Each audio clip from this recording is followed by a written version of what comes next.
人在街上行走。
小孩人格。通过读取到的记忆，大山成功找到了凯文囚禁少女的那个废弃工厂。他像往常一样穿着那套雨衣战袍，麻利地解开了捆绑着4个女孩的枷锁。然而，当他们刚要站起身准备逃跑时，阴暗的角落里突然传来了怪异的声音，那个声音犹如野兽一般的嘶吼。原来他们几个人被凯文发现了。只见凯文突然开始浑身颤抖，变成了一只可怕的野兽，以倒立的状态在房顶爬来爬去。随后，凯文和大山之间展开了一场激烈的打斗，其中一个女孩不幸被凯文扔过来的木桌击中而受伤。大山见状，立刻冲上前去死死抱住凯文。4个女孩也趁机疯狂逃离现场。变身野兽后的凯文战斗力超强，而没有学过格斗术的大山在打斗中一直处于下风，被凯文揍得丝毫没有还手之力。好在大山有着不死之身，因此他没有被凯文伤到分毫。但凯文一直紧紧缠着大山不放手，没有反抗之力的大山只好抓着他冲出窗户跳下去。正当两人准备继续打斗时，突然一束强光亮起。由于凯文野兽人格的唯一弱点是害怕强光，因此他瞬间便丧失了战斗力，转换成了柔弱胆小的人格。凯文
一开始表现的是9岁小男孩的人格，趁工作人员不注意，他猛地起身袭击了对方，但工作人员很快就将他制服。随后凯文立马又转换成另一种人格，一脸无辜地反问道：为什么要这样对他？这天放早饭的时候，巧合的事情发生了，大山和凯文两人的病房门同时打开了，他们同时看到了对方。经过一段时间的尝试，大山、凯文都没有成功逃出病房。大山好几次差点被水呛死，凯文每次遇到强光都会失控倒在地上。万万没想到的是，这个精神病院里关押的另一个大名鼎鼎的人物，一直在苦苦寻找大山和凯文，甚至不惜伤害了许多人的性命。他就是人称玻璃先生的伊莱。伊莱自幼就患上了严重的骨质疏松症，轻微的磕碰就会使他骨折。自闭的伊莱靠着看漫画打发时间，但没想到他过度沉迷其中，陷入了自我幻想的怪圈，整天想象自己是超级英雄。他认为自己是只鹰的命格，属于一个极致端的一端，那自然也存在另一端。另一端的这个人则是至阳至刚之人。为了尽快找到这个人，伊莱策划了列车出轨、酒店着火等无数起事故，许多无辜的人因此丧命。幸好后来他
出现过损伤，比如大山认为自己拥有超强的预知能力，其实只是基于心理上的预测以及优秀的观察能力。大山被关进病院前与凯文的那次相遇，之所以能预知凯文幽禁了4个女孩，是因为大山发现了凯文衣服上的红色粘土，继而结合新闻上警方的通报信息进行推理后，猜测凯文就是警方在找的人。大山听完后整个人惊住了，而凯文所谓的野兽人格也是假的，因为工作人员在凯文的电脑上发现了关于攀岩的视频，所以他能飞檐走壁不过是因为掌握了攀岩的技巧。他当年之所以能徒手掰开铁栏杆，则是因为那些铁栏杆经历了100年的腐蚀，早就脆弱不堪，甚至一个年轻的女人都能轻易掰开。当年丽莎对准凯文连开2枪，凯文都毫发无损，并不是因为他有金刚之躯，而是因为枪里的子弹早已严重受潮，所以子弹没有被成功发射出去。凯文听完后一脸难以置信的表情，一直不断的摇头，难道自己真的是脑子出问题了吗？在场的伊莱一直沉默不语，原来他自从被关进这里之后再也没有说过话。然而他并没有相信艾丽的话，并且十分坚定自己的所有想法，可让所有人都没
see it if you don't get through that door.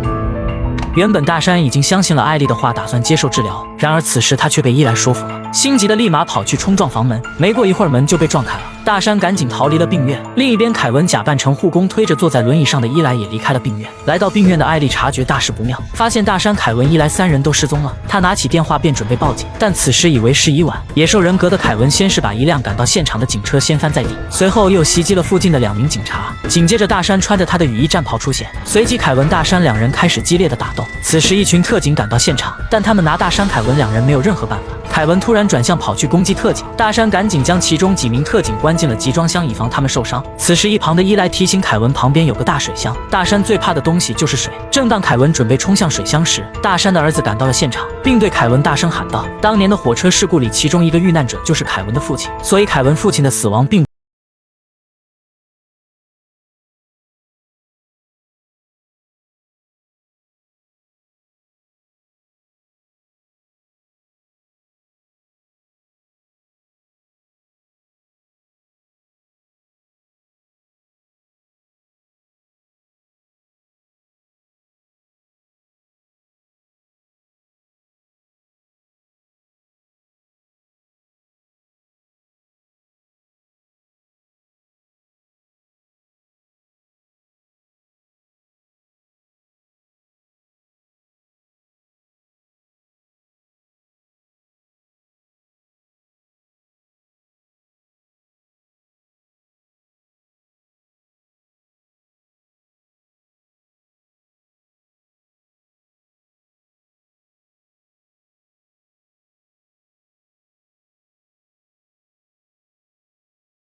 到他的过去。原来艾丽并不是心理医生，而是来自一个神秘组织。她和警卫手上都有一样的3叶草标志。大山猜到他们俩是一伙的。原来艾丽早已知道超凡人类的存在，为了维护整个世界的平衡，她所在的组织的目标就是消灭一切超凡人类，不允许这类人存在于这个世界上。起初艾丽只是想给大山、凯文、伊莱3人做手术，将他们变回普通人，谁料伊莱将艾丽的计划彻底破坏了，于是他只好将3人斩草除根。最后3个超凡人类都死在了当场。艾丽的任务成功完成，但意想不到的结局发生了。原来伊莱来早就谋划好一切。当时打斗现场的画面被周围早已准备好的监控设备记录得一清二楚，同时监控素材被设置备份至大山的儿子丽莎以及伊莱的母亲手中，随后还被及时上传至网络。当人们看到凯文徒手掀翻汽车、大山直接掰弯铁棍等画面时，纷纷惊叹不已，开始相信这个世界真的存在超级英雄。此后，世界各地此前未露面的超级英雄纷纷觉醒。看电影找驰名，持续更新紧张刺激的好电影。